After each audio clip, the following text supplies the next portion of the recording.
Everyone, welcome to the Modern Market. This is our daily show from Monday to Friday at 7 a.m. Eastern Time, 12 p.m. BST, every day of the week, where we discuss all things to do with the modern market. That is the crypto market, the NFT market, and any other market where we think that there might be an opportunity to make some or a lot of money on the internet. I'm your host, B-Check. I'm joined by my legendary co-hosts, Legendary and Sammy. We're live on X. We're live on YouTube. You can catch us on Spotify and Apple Podcasts as well.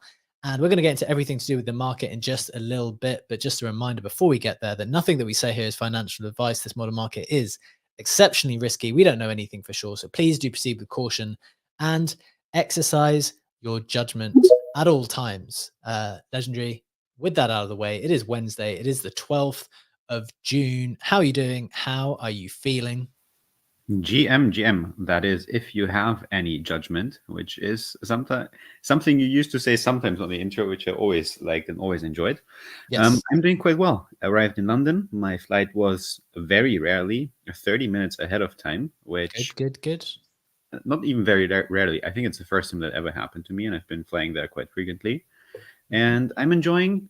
What am I enjoying today? YOLO TGE coming up later today. This one's something that hopefully will be enjoyable for me. I did the math on it. I should have farmed 0.4% of all points in YOLO, so that could be nice.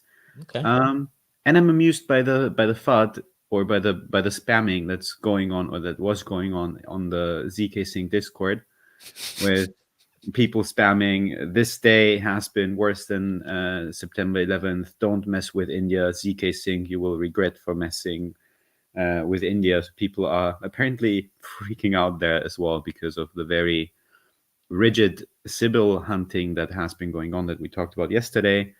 Final point on that, very curious to see Layer 0 play out on that. And Yeah. if that is similarly strict, will people maybe navigate to stop farming airdrops if they are unsure and just buy the JPEGs in hope of getting a guaranteed airdrop? I think that could be interesting to monitor, and it's something we certainly will talk about once the time is ripe for that.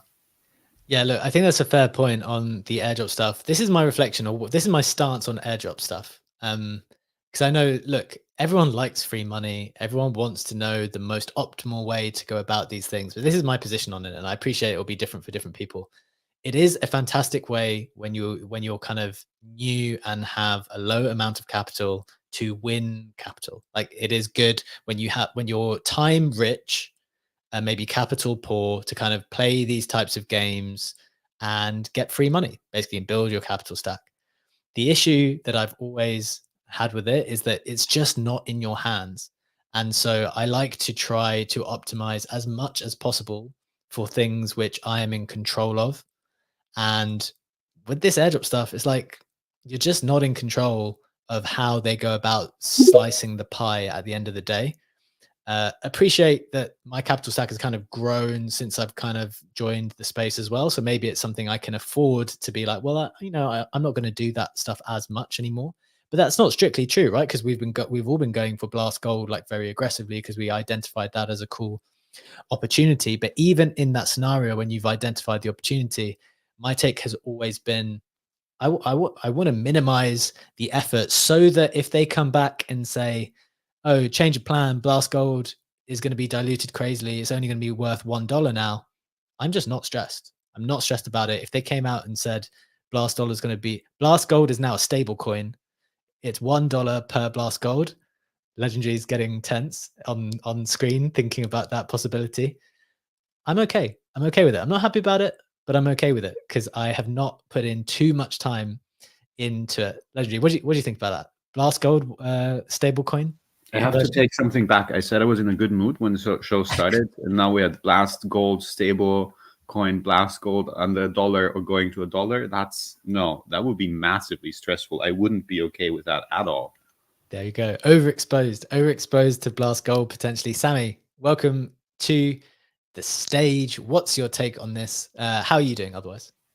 Yeah, I'm good. And I'd be lying to say that this hasn't crossed my mind as well, because I think we all have invested a significant amount of time into the Blast ecosystem. But I do think that, I don't know, there's just a number of indicators that would suggest that it's not going to come out as a stable coin price.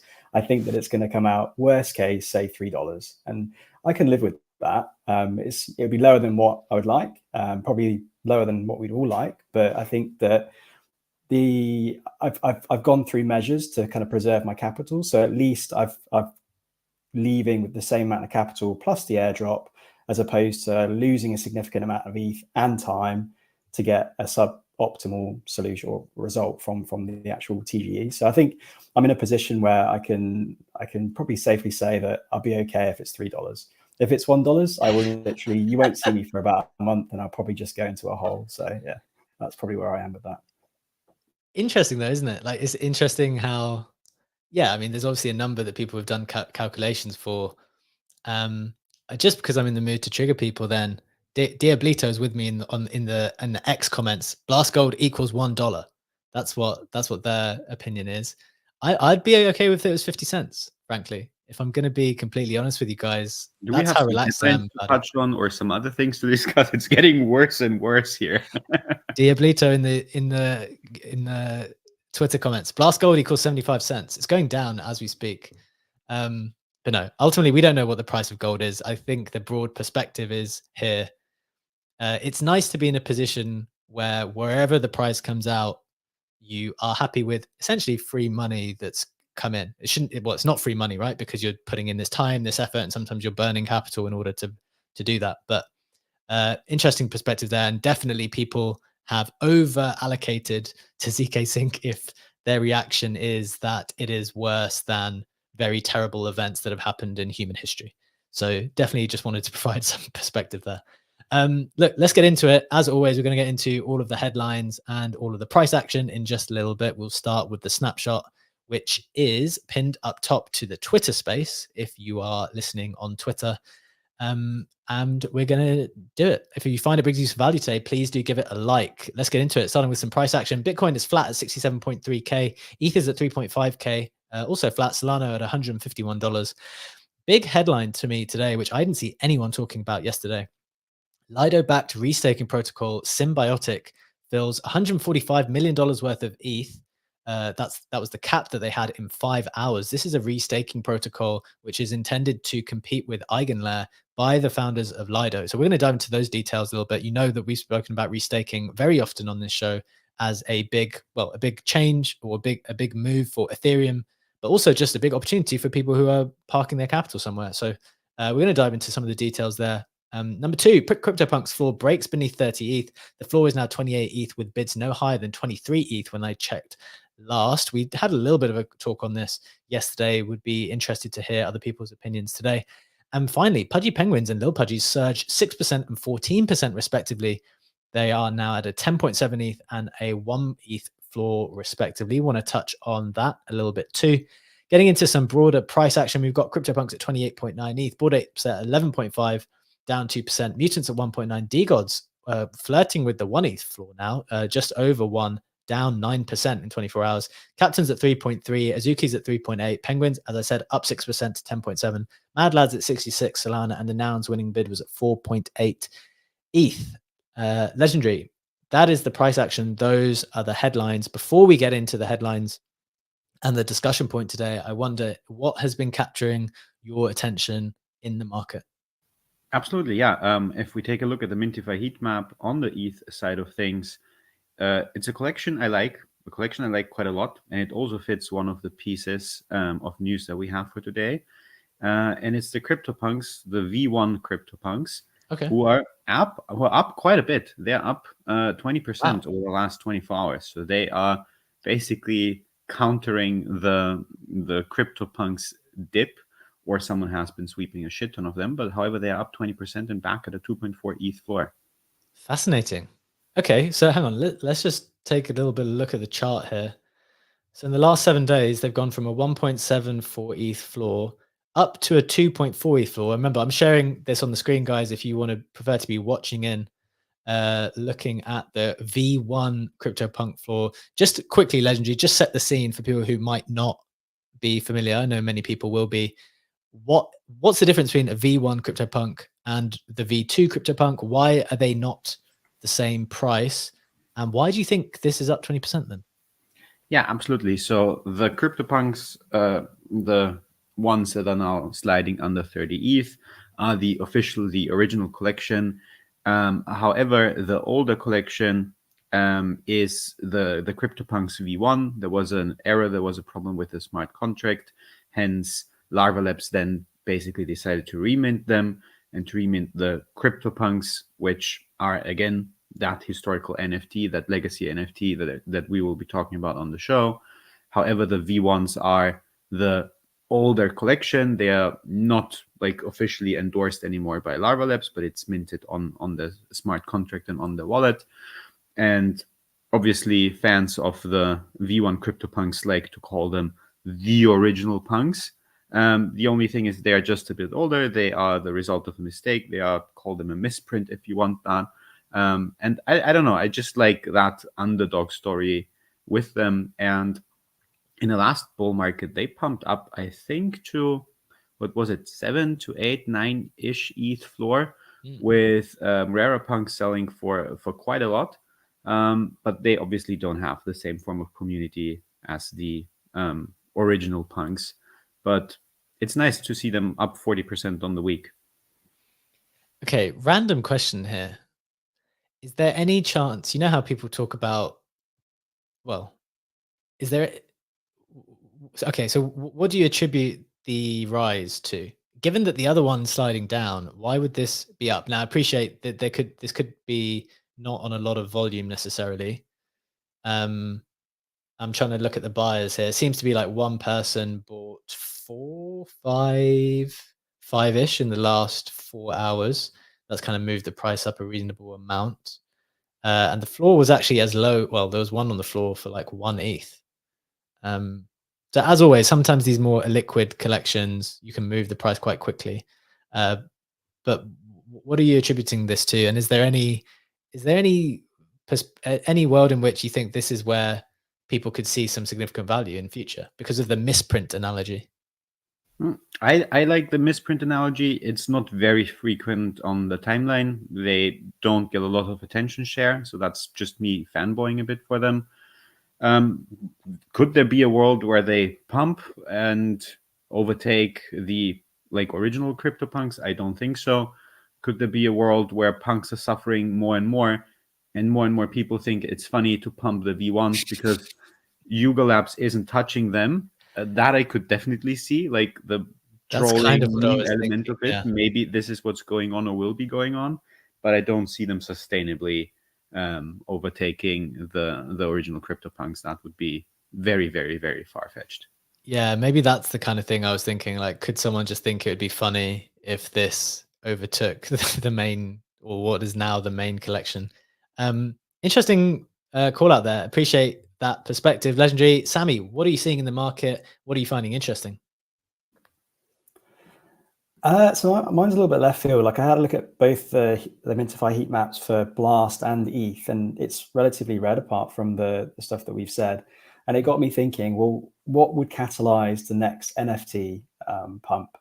And there's a number of liquidity solutions, and I think the 404 narrative is something we're yet to see. Now, I don't know if people know too much about it, but it's essentially a hybrid between the NFT and the fungible token. So you can effectively switch between the two. And I can kind of see that coming to fruition over the next couple of months, potentially, or maybe over the next 6 months. Like if they find product market fit, if people remember the Pandora collection from back in February that kind of caught the timeline. June 404 is minting tomorrow on Magic Eden. And it'll be interesting to see how that does. That's going to be on base. I don't know, like if that takes hold, you could see the historical NFT specific item that's non-fungible. It's quite illiquid, that you could see this narrative where you have the option but not the obligation to switch that into a fungible element, kind of take over the new contract standard, and most collections end up using that as opposed to the incumbent NFT standard. So that's just something I've been looking at, and I'll be monitoring closely over the next couple of months because I think that could be something. But on the punks, on the V1 punks, I definitely like that narrative. I had a quick look. That wallet that bought most of them, that caused that pump, is a fresh wallet that was literally created this month, so June. I think it was like 9 days ago. They put some ETH in there. They pulled some ETH from Lido staking, and it sounds very familiar with what Cyrus spoke about on the little Pudgies. So it'd be interesting to see if it's the same person, just kind of buying the bottom on the NFT market, ready for that pump. Interesting. I mean, I'm sure there's been multiple people trying to time the bottom in the NFT market and just continuously getting wrecked as everything just continues to go lower. On this 404 stuff, it is an interesting point you make. Obviously, we spoke last week about blasting Pepes on the Blast side of things, incubated by Wasabi. And I guess that kind of counts as a 404 collection. It's an NFT. You receive a certain number of fungible tokens at the same time, and you can kind of trade them in that way. They minted at a 0.069 floor, and the floor now is at 0.09. One of the key questions I asked them when they came on the show with Thread Guy was, what do you do? And remember, in this particular case, it's refundable because they have a floor lock. They basically have this liquidity pool where your NFTs are backed for, you can always sell it back into the pool for at least mint price. So the question I had for them is, like, in this refundable environment, this is something I was speaking yesterday about with someone as like one of the key unlocks I don't think people have fully digested yet. Basically, we're in an environment now where any NFT can be refundable. Blast has kind of facilitated that with the native yield, where you can lock up your capital and creators can earn on the yield instead. And so the thing that I'm more wondering, I don't know if this has an immediate implication for price action, but it's like, does that just completely flip the model where creators now can earn off yield? And that can, but then simultaneously, that would really dampen price discovery, because you've got this refundable number in your head where it's like, this is what this NFT is worth. Will people ever take the risk to bid that NFT much higher? And that's, I guess, the reservation that exists at the moment, because all of the refundable NFTs that exist all trade on Blur at the exact same price that they minted at. Blast and Pepe's is 0.01 ETH higher than the refundable floor lock price, which is, I guess, slightly different to the pure refundable like Blaster mechanism.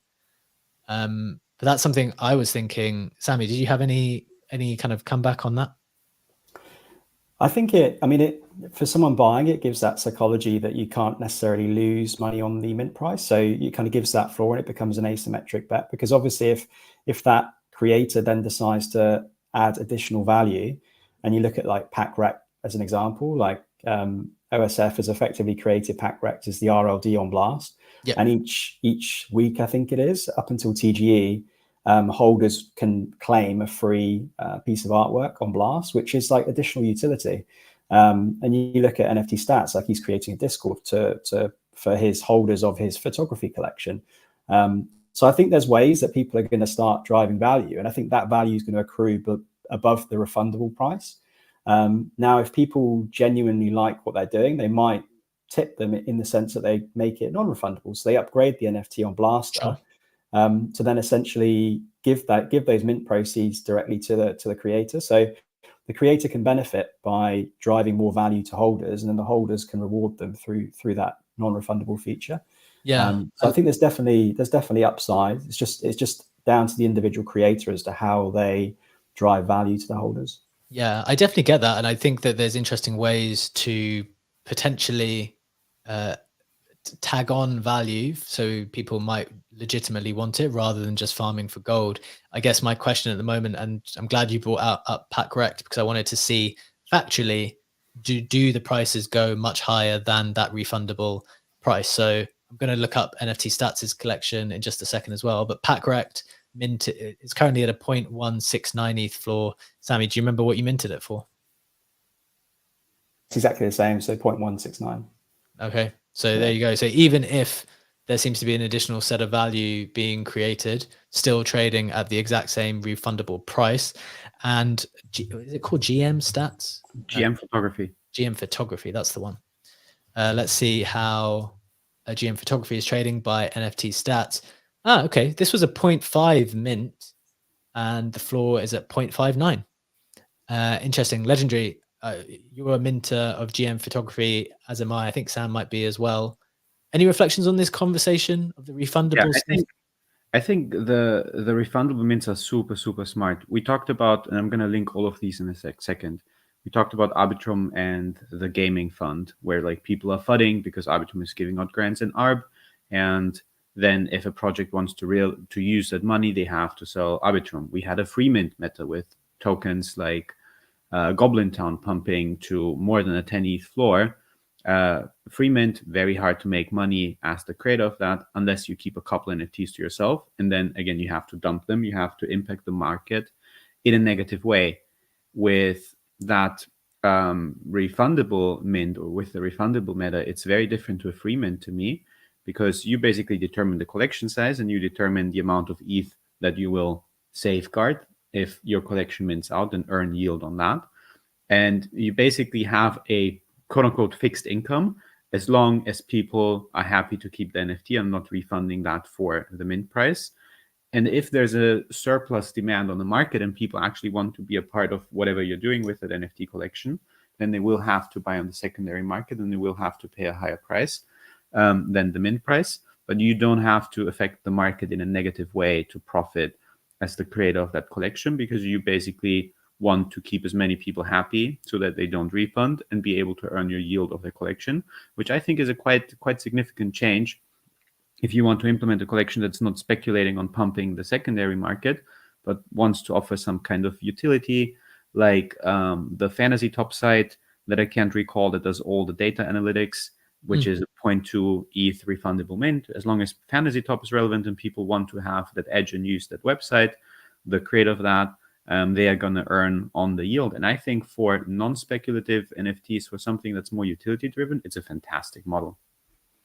Yeah, I like it. I really like the idea of the model, especially because maybe this is the point. Certain NFTs are not supposed to get bid up to like ridiculous prices. If you're providing some type of educational product, or access to some graphs or various research, like you just want a steady supply and demand, and you want the people who want to buy it because they want to use it, and that means you want the price to be relatively stable, probably, because then think about airdrop season. Sorry for cutting you off. Think about what we did with airdrop season, where we had the token gated Discord, where we shared like weekly airdrop tutorials. That would have been a perfect refundable mint.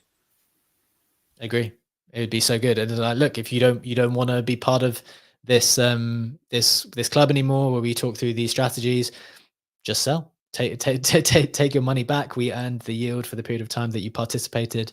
That's cool. One quick shout out on the airdrop season side. 2 people in the Discord, in our Discord yesterday, shared that they got the max allocation for ZK Sync airdrop because of some of the stuff that we were sharing, like 2 years ago now, which is pretty crazy. So shout out to them for staying dedicated all through this time, probably even more dedicated than ourselves. But we shared a lot of helpful information in there at the time. And yeah, that's what it takes to get that max allocation. You've got to be dedicated for a long period of time. So shout out to them. Let's get into the headlines today, though. Got a lot of interesting stuff to cover. I think it makes sense to go straight to the Symbiotic. Am I just making up that word? Is that the right word? No, it is the right word. Symbiotic. They're going to have these names of protocols getting increasingly exotic in some ways. Okay, so what is Symbiotic? The reason why this is so important, I think, is because we appreciate the importance of Eigenlayer. Eigenlayer is a $20 billion plus TVL protocol now for Ethereum restaking. Symbiotic is entering that space, and I guess there's lots of people trying to get involved in restaking in certain ways, but I guess the reason why this one is relevant is because it's by the people who have created Lido. And Lido is significant because it was the predominant place where people used to, well, still do, stake their ETH, but now obviously the game is moving towards restaking, and they felt like their market share was going to get eroded if they didn't do something in the restaking game as well. So I've got this very helpful article from CoinDesk, which I'll go through to just set the scene so you understand what's taking place. Then we'd love to hear people's thoughts. So we've got Lido introducing restaking vaults in collaboration with Symbiotic and Mellow Finance. Remember, this is a new initiative from the DAO, which will see Lido partnering with Mellow Finance, a platform that lets users generate yield by depositing into restaking vaults. They say that the strategy for Lido is to demonstrate to the market that using STETH, so staked ETH, which is Lido's staked ETH, as the restaking asset of choice is actually the superior way of doing restaking. So just for some context, Lido sits at the center of Ethereum's DeFi ecosystem, allowing users to stake cryptocurrency, parking it with the chain to help protect it in return for rewards. Lido's big innovation when it launched a couple of years ago was that it gave depositors a liquid staking token called Lido Staked ETH, which is staked ETH, STETH, that users could trade even as their underlying deposits were technically locked up on Ethereum. Lido currently ranks as the largest decentralized finance protocol on Ethereum with $33 billion worth of deposits, according to DeFi Llama. Meanwhile, STETH has grown to become one of the most popular assets in DeFi. But as I said, Lido's dominance has fallen as users have moved assets over to Eigenlayer, a newer service that allows users to restake assets.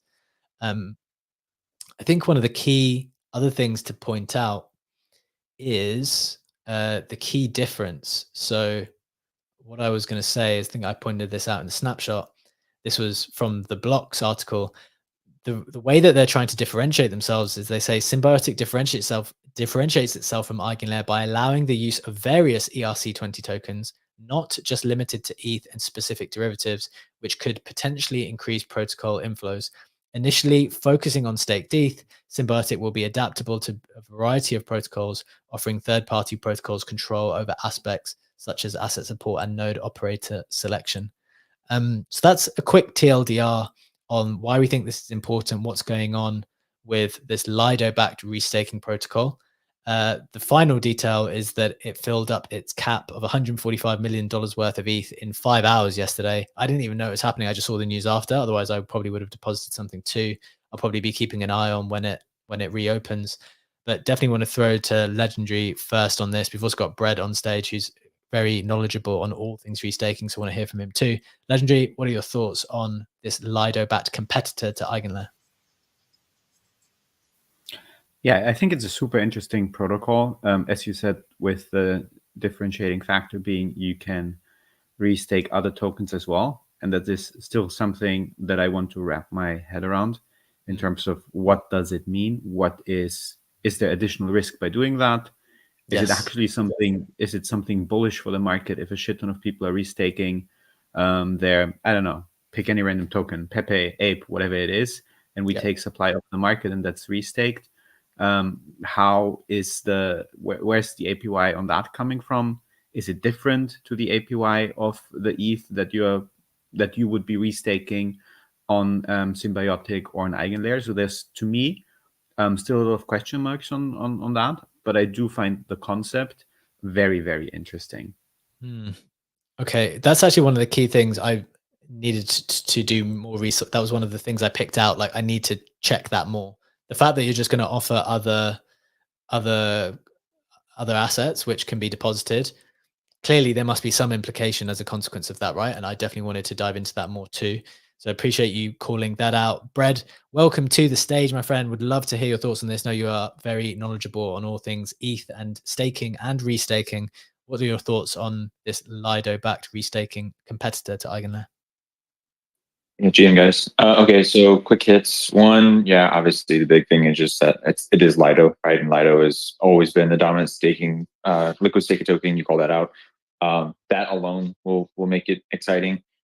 Talking about the ETH versus like ETH plus, know that the ETH that was decided, or ETH being the only capital that's in Eigenlayer, there's no technical reason why that was the case, and you already see like it was purely a product decision. They said that we want to continue to propagate the ETH is money narrative, and that is why we are sticking to ETH and liquid ETH tokens. Like there's no other reasons you can't do anything else. Interesting. And yeah, so it was just, Sriram, he wanted to continue to forward ETH alignment, quote unquote, and strengthen ETH as money. So that's why he did that. And we already actually have a restaking protocol that does all tokens or a lot of tokens additional to ETH, which is correct.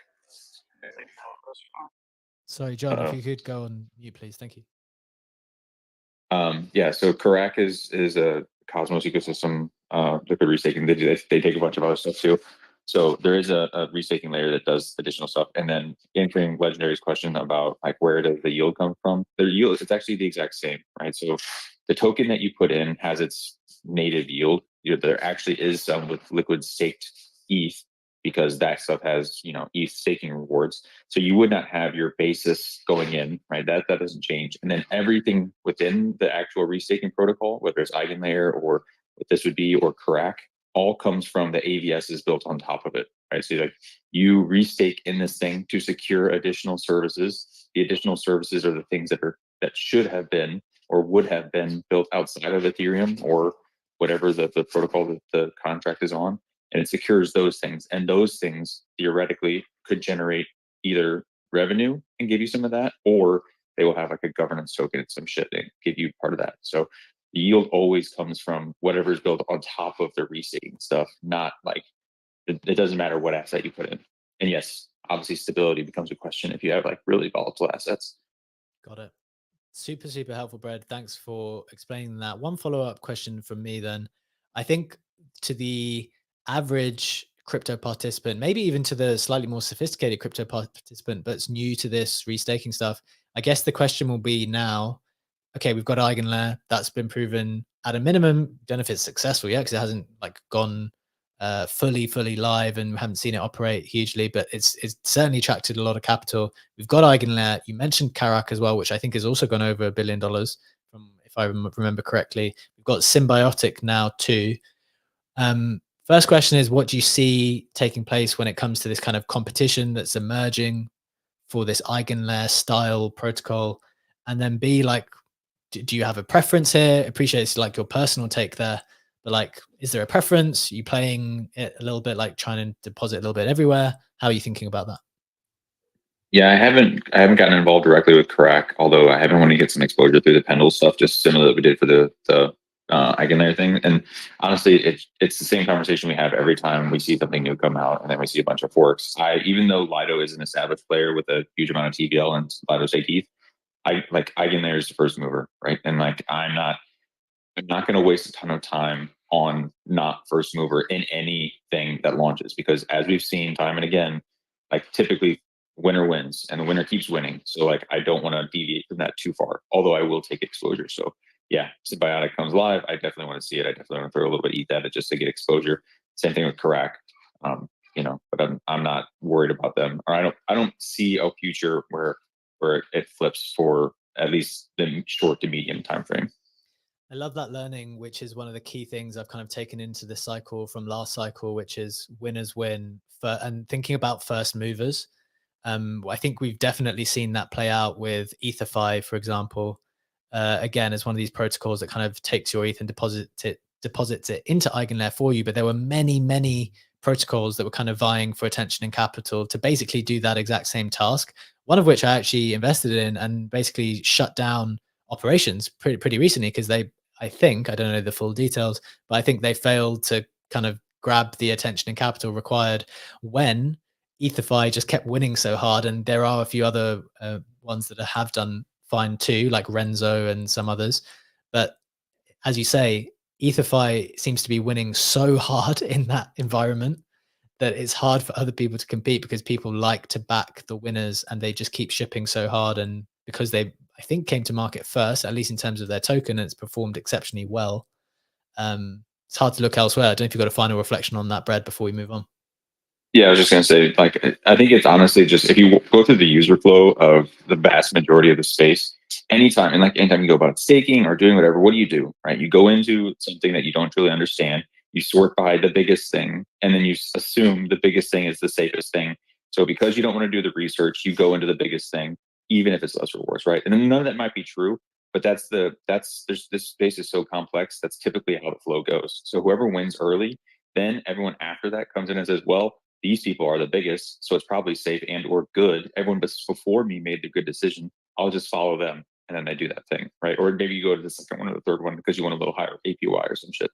But that's I think why we see that stuff continue to happen. And then tying this back to the NFT thing, I still think like you guys are talking about the native yield on NFTs and how it's a paradigm shift, all that stuff. And like, I know we've talked about how that's always been a goal, but never been there. I wonder if there is a gap in the market for someone to create a product that is literally just, we sell or allow creators to create NFTs, and on the back end, we yeet them into these DeFi protocols for you. Like the same way that it's automated on Blast, like just create it on mainnet, say, come mint your NFT. On the back end, we're going to buy Pendle PT, or give you the option so that your NFTs sit there and just earn X% over Y date. And then anyone else can sell back into the pool and do whatever. Like, just be efficient with the capital instead of going right back to the pool. But there's a wider swath of options on L1. I think there might be something there. Yeah, that's interesting. There's no reason why people shouldn't try to integrate that stuff into L1 too, I guess. Yeah, I think we're gonna see something like that at one point in time. Like, we see native yield on Blast. I wouldn't be surprised if someone would come out with a natively restaked L2, and why not then maybe have an L2 with natively restaked and in DeFi investing. Well, I mean, that's what Swell is doing, right? Swell's entire thing is that they're launching an L2 that's all based on restaking. Yeah, and then add another layer on top of that and have a restaked L2 where all things are also put in the DeFi protocol until that collapses. So that's, I don't know. I think that's kind of a necessity to get to that point. Like, we've seen it with gaming, where some of the games try to do their own L2s. You have a first mover, has a massive advantage for all the reasons we just said. Then you have second and third movers coming in, and then you need to kind of differentiate yourself if you're at a later point. And we, like in the crypto space, we like to do that by like trying to assume an ecosystem role or just build a layer on top of the layer that you've been building. And yeah, Swell is a fantastic example for exactly that. Okay, interesting stuff. I think we've covered that sufficiently. I hope that was an interesting discussion. I think it's really important what's going on with the restaking stuff, and to the extent that you're participating on ETH mainnet, well, anywhere in the ETH ecosystem, this is very important stuff to stay on top of. So thanks to Bread and Legendary for coming in on that. Let's get into the next headline. Let's get into Pudgy Penguins, actually. I want to go to Sam on this just to set people up, though. We had this tweet from Cyrus yesterday. I'm going to share the screen for the people who are watching in. It said a fresh wallet loaded 200 ETH, which is around $700,000, and swept 52 little Pudgies and 3 penguins, then immediately staked 115 ETH in Lido. My bags are praying that this is an insider front-running the start of Pudgy summer. Sammy, any thoughts on the strength in Pudgy Penguins? Compared to the rest of the market, which has kind of sold off the last few days, someone clearly has a bullish stance on the Penguins. What are your thoughts on Penguin summer? Pudgy summer? Or was it Penguin summer? I don't know. Pudgy Penguin summer. Well, my immediate thoughts go back to that shuffle bet for the 100k Pudgy, whether Luca's got too much invested in it. But no, I think jokes aside, I think that there's obviously a lot in the pipeline with Pudgy. I don't know if you guys saw the behind the scenes. They released their season 2. I haven't yet seen it yet, but I really like the series. They've done that on YouTube for quite some time. It's really, really good. Did you watch this one then? Yeah, so I watched that one yesterday, and it's just I find it really interesting because obviously NFTs are new, it's a completely new business model, and I actually think having this along the way where you document your journey, that could be used in business schools in the future. And it's like, well, actually, this is like a real life case study of how these guys bought Pudgies for $2.5 million, and now they're building out the IP, getting it into stores, and actually, it's kind of like a success story. And I know that they've got a lot more in the pipeline. So to me, it's really interesting just to see that journey. I think it's probably a coincidence that it's off the back of that this is pumped, and there's probably some other reasons. Whether there is insider information, I don't know.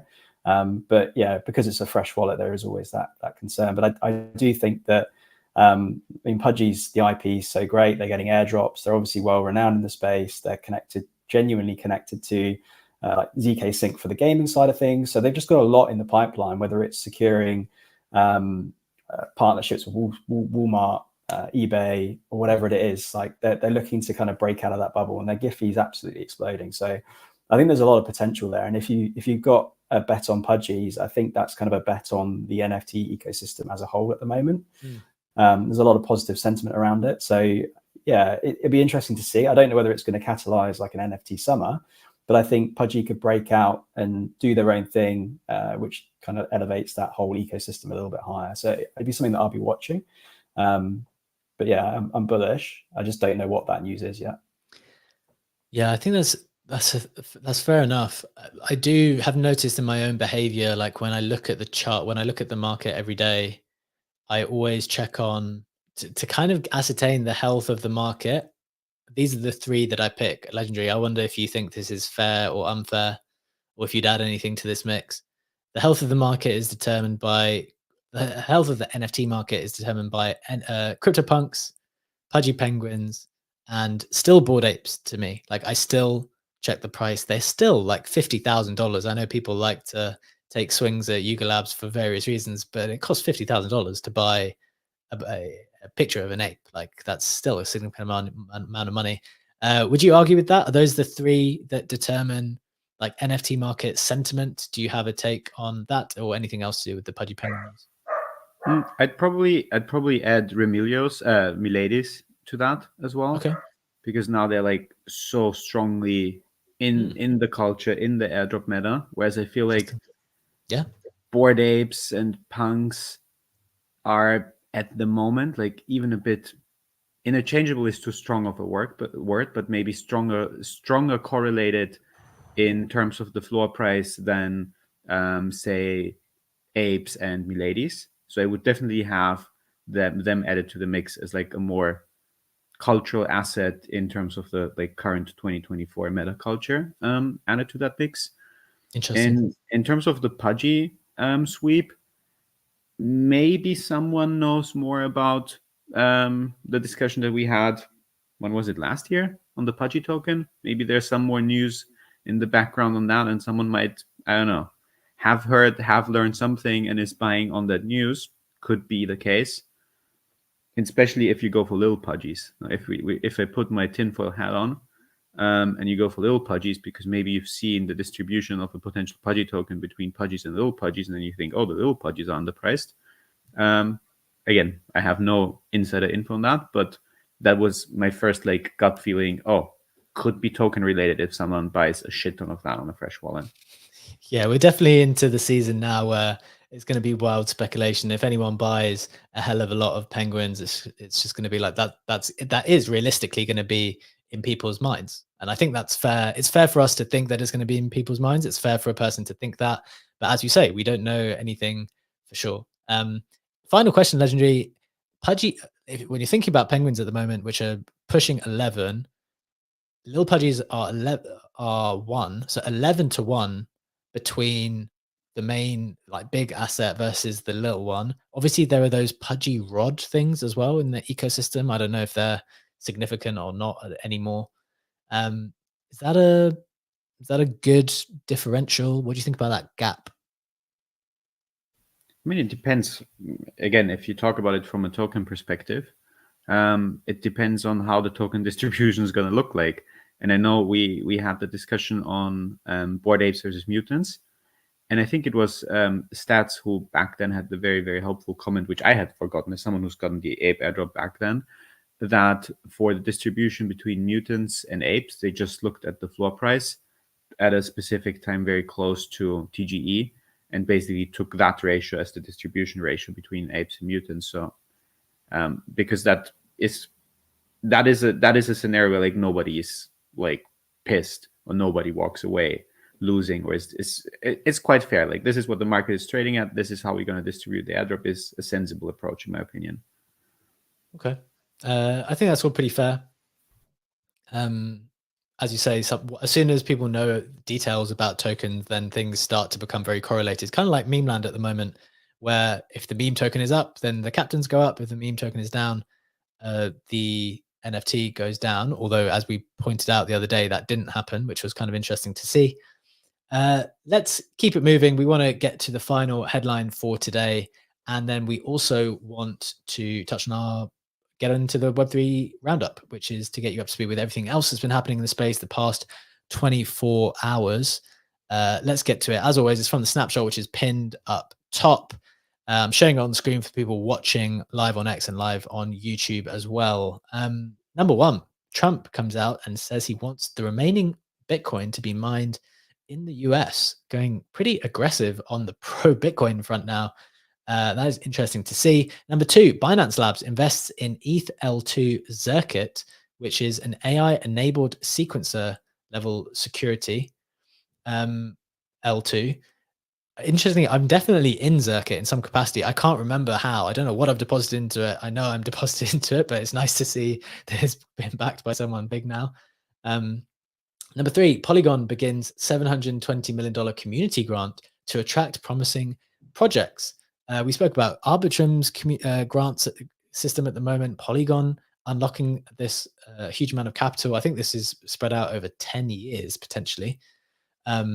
Interesting to note that a lot of these grants are like kicking in now, and I think if you're a builder or a creator in this space in some capacity, definitely got to look into this stuff. 4, SushiSwap announces termination of the DAO to be replaced by centralized sushi labs. That is very interesting. I haven't dived into that from a legal perspective, but pretty interesting to just terminate the DAO and say, no, we're going to do something completely different. Sorry about that, guys. That DAO journey was just a mistake. We're going to just change it now. That's interesting. That Sushi, obviously one of the kind of OG platforms where you could make swaps beforehand. It's obviously still running as well, but I don't know how many people use it anymore. Next, Ansem and Andrew Tate spar on X pre a potential boxing match. Time I got pretty weird yesterday night when I woke up just seeing these two heavyweights go at it on the timeline. Kind of fading the celeb stuff at the moment, kind of getting bored of it, to be honest.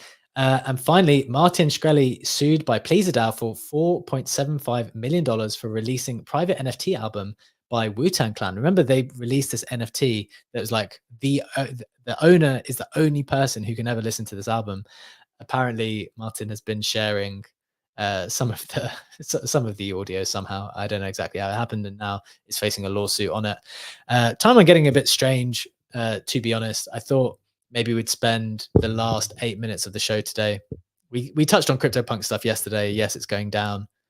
We speculated on that, but maybe I just thought the last 8 minutes we'd spend talking about where we think we are in the market at the moment. Strange things going on, like what people might have considered to be top signals before, like with all the celebrity activity coming in quite aggressively. How do we feel about that? How are we positioning ourselves? And this is one of the things we mentioned yesterday and had some comments to say it would be helpful.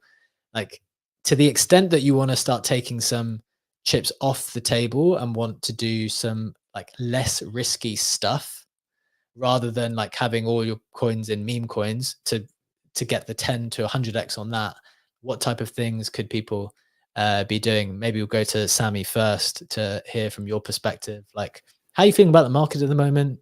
And then what are you doing with the risk off stuff? We know how to go risk on. What are you doing with the risk off stuff? Well, I did have a look at my portfolio allocation yesterday, actually, because I think I realized that I am heavily exposed to the Blast ecosystem, and that's pretty understandable. Surprise. But I'm happy with my gold allocation. I was thinking, okay, well, if I took a lot of my risk off within the ecosystem, I'd probably still earn a few more thousand gold. Whereas if I kept that risk on, then I could potentially lose a significant portion of that through like market volatility or whatever. So I kind of started to reconfigure that. And I think taking that off, putting a bit in stable coins, putting it back into the majors, so ETH, Bitcoin, kind of made sense for me. And I think, I don't know, like I think like coming into the TGE, there's a lot of volatility, there's a lot of unknown. So I think for me, it's like, okay, well, I'm still bullish on Blast. I still think it's going to do well long term. I think there's going to be a lot of volatility with that ecosystem specifically. But I also want to start looking at other areas that I think have a lot of potential, because yes, you can make some decent gains within that ecosystem, but then there's also Solana. Like if that's getting genuine product market fit from Pump Fun and a few other applications that are coming on there, maybe I want to start reallocating to that. Or maybe I want to start looking at Base. Could we see an inflow of people through that? Is there interesting apps being built on there, whether it's Farcast or whether it's like Friendtech is building it there too? What are you doing with the, I mean, it's funny when we say go risk off, it's just like, yeah, stick it in the majors, which is still like riskier than you know what most people would want to be exposed to. But what are you doing with that capital then? Is it just holding spot and chilling, and that's what you consider to be risk off, or are you putting it to work in some way? If so, what are you looking at? Well, so I'm still earning gold through Blaster NFT, so the redemption value. So why would I just have it in, say, Wasabi when earning like 4% interest on that ETH when I could put that ETH to work in an NFT that I can redeem and potentially earn a decent amount of Blast gold for it? So it's still in there. Okay. I've got some USDB as well, which I'm earning, say, I think it's 14% at the moment on that, just yield just on Blast. Yeah. So that is something that I'm looking at. I think that is like a more balanced portfolio, but I am looking elsewhere for the next potential move. And I think that narrative will shift over the next coming months. Appreciate it. Interesting stuff. So very much kind of allocated to Blast, USDB earning very nice interest, as well as kind of getting exposure into Blast, refundable NFTs earning gold, making sure you're still able to redeem for your top line ETH value. That kind of protects your ETH, right? Because you're putting it in, you know, you're going to get it back so long as the protocol, nothing happens to the protocol. Legendary, what about you? How are you viewing the market at the moment? Where are we? People seem to be losing their minds a little. And then also, what are you doing with the stuff that you have that is risk off? What are you doing with it? Yeah, I think we're in a good spot in the market. I don't know why the timeline is super dramatic for the last 24 hours. It's not like we have seen a 20% correction on a day, which is also not something that would like really scare me off. In terms of my own personal allocation, obviously I do have a shit ton on Blast, and I do fully intend to maximize the farming on that for the next 2 weeks. But after that, I do want to take some of those profits. And for the first time now, seriously start looking into putting some stable coins to work. Right up until now, I never really did that, other than back in last sec with Terra, where luckily I had insurance against that, so I didn't get wrecked on it. But I definitely want to put some stables to work and see where I want to get those targeted 15 to 25% of APY from. In terms of what I'm going to focus on after that, still believe that Blast Season 2 is coming. So definitely something I want to look into is that. In terms of new research and like dedicating more time to, probably Telegram. We had that conversation a ton. I started, cluing up on that a bit and playing around with certain things. And it's not like on the timeline yet. So I feel like not as prominently on the timeline yet. So I feel like there's still an advantage to be had. I basically don't want to run into a situation to, be late to the Blast party where people have joined a month before or 2 weeks before the TG and like, oh, I'll try to farm 1,000 gold or 5,000 gold up to the TG. Like, all respect for that. That's super cool. But I love being early. And I'm fully aware that I'm absolutely not early to Telegram. Yeah. In terms of the timeline sentiment, at least, I feel like it could be early if that becomes a stronger narrative on the timeline again. Like the idea of looking into Telegram. That's something we were speaking about the other day. So definitely worth to stay on people's horizons, I think, basically because of the crazy user numbers. Brad, your hand is raised. Would love to go to you here. What are your thoughts on where we are in the market, and any thoughts for going a little bit risk off, and with that capital, how to take like less outrageous risk than we already normally do? Yeah, I mean, personally, I'm just sitting comfy in all my positions, and consolidating back to the majors, like Sammy was. I just wanted to raise my hand because, like, again, we're talking about all these numbers, and I just remind people what is available out there if you're aware of the DeFi stuff, because the market is still pretty leveraged long on like points, farming, whatever. Even if like maybe everyone sounds tired, like the DeFi products, which are based on that shit, is showing that people are still doing this stuff, because right now, like, just looking at this stuff, you can get 46%, 47%, 38% fixed yield on USDE on Pendle. So like your stable coins can be earning that high up a percentage right now for the next 105 days if you're just sitting comfy. Now I know there's a little bit of risk there, so some people don't want that with their comfy bag, but like the prices are like that only because people are taking the other side, and they're taking the other side trying to leverage farm points. So the appetite is still there for the point stuff. So I think it is smart. Yes, I'm trying to consolidate back to majors, and the same thing on ETH. I can do EETH, RS ETH for 25 and 26% fixed yield, right? And it's like there's still opportunities out there if you're trying to be extra conservative and still just stack ETH, which I think is the smart move now with the structural changes, ETF approval, all that stuff. That's kind of what I'm trying to do, is slowly pull back to the majors, just kind of ride the next wave up while everyone chops themselves up.